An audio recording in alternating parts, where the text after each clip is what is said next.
Shalom. In this discussion on Jewish philosophy, we're going to discuss Hashkacha and the temples. This week is going to be Tisha B'Av, and a lot of times we discuss how we're mourning over the temples. In fact, we're not mourning over the temples in as much as we're mourning over our state of exile, state of Gullus. And again, that's not only a physical state of Gullus, it's not only a physical separation from the land of Israel, but it's the state of being where we are not protected by divine providence. The Jewish people are supposed to be in Eretz Yisrael, not just to be in a specific land, but rather to be under God's providence. God's providence, His eyes are always on the land of Israel, and the Jewish people do better whenever we are focused and centered under God's providence, when God protects us.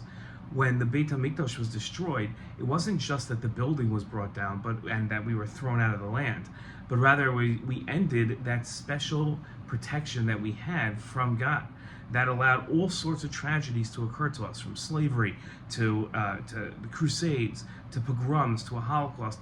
All of those tragedies could never occur if God was protecting us.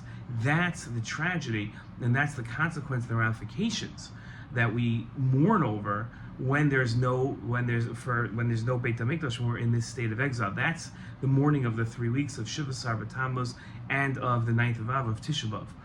That's what we're mourning. That's what we're so sad about.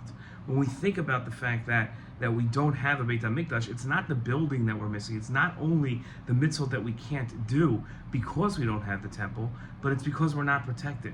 Every single time one of our enemies successfully conducts an attack against us and kills Jews, takes Jews hostage, that's because of this state of Gullus that we're in.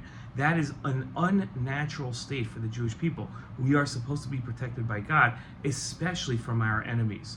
That's what the tears should be during these 3 weeks and over Tisha B'Av. Shalom.